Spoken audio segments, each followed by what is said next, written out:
ជំរាបសួរអំពូមីទាំងអស់គ្នាថ្ងៃនេះស្លមជូរក្បាលត្រី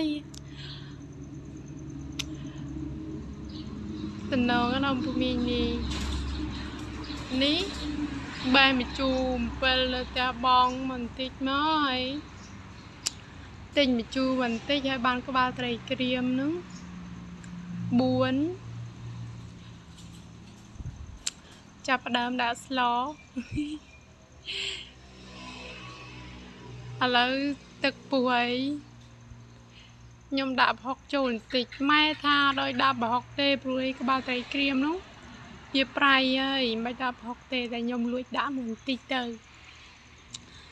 តែអត់មានធុំប្រហុកទេអំពូមីខ្ញុំដាក់ប្រហុកបន្តិចទេហើយក៏បងមជូរ7ហ្នឹងចូលទៅបងមជូរ7ចូលទៅក្បាលត្រីនេះខ្ញុំលាងច្រើនទឹកមែនតើព្រោះខ្លាចវាប្រៃខ្លាំងពេកខ្ញុំលាងឡើង5-6ទឹកណោះលាងឡើងសទឹកហ្មងហើយនេះខ្ញុំដាក់ក្បាលត្រីចូលស្លនេះខ្ញុំបានដាក់គ្រឿងក្រើអស់ហើយខ្ញុំភ្លក់ល្មមហើយក៏ខ្ញុំដាក់ក្បាលត្រីចូលគ្រឿងក្រើស្លនោះមានអីទេមានតែខ្ទឹមខ្ញុំដំខ្ទឹមដាក់មកកំពឹសហើយមានប៊ីចេងហើយនឹងតែប៉ុណ្ណឹងហើយស្ករបន្តិច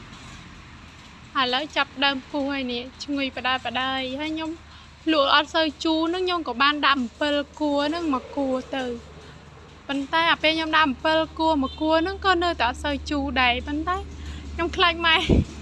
ថាឲ្យខ្ញុំដាក់តែប៉ុណ្ណឹងទៅហើយអត់ជូរទេឡែមស្លថ្ងៃហ្នឹងឡែមអត់សូវជូរទេម៉ែក៏និយាយថាអត់ជូរដែរ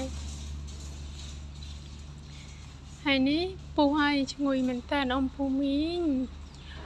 ឈ្ងុយខ្លាំងណាស់គឺខ្ញុំម៉ោង10ហើយអត់ទាន់ហូបបាយទេតាំងពីព្រឹកមកអត់ទាន់មានបាយកកអីទេអញ្ចឹងហើយអាពេលស្លនេះគឺហេវមែនតើហើយមើលស្លតំណងផងថាពីលេបទឹកមាត់បងនៅតែស្លឆាប់ឆ្អិនឆាប់បានហូបអញ្ចឹងណាអំពូមីហើយនេះខ្ញុំស្លឆ្អិនខ្ញុំហូបហើយនេះហើយខ្ញុំមកថត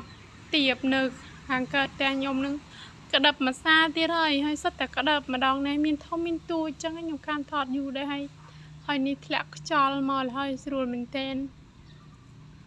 ថ្ងៃនេះបើកថ្ងៃបន្តិចអញ្ចឹងទៅស្ទុំបន្តិចអញ្ចឹងទៅហើយមានខ្យល់បក់ហើយអញ្ចឹងហើយនេះផ្លែនេះមកគូមកនេះខ្ញុំកត់ទុកហើយនេះរបស់ខ្ញុំមានណាបេះទេ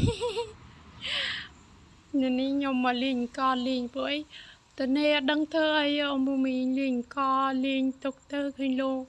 ម៉ែក៏ចង់ធ្វើផ្អកសាច់ជ្រូកអីអញ្ចឹងទៅលឺថ្ងៃមុនពលចង់ហូបផ្អកសាច់ជ្រូកអញ្ចឹង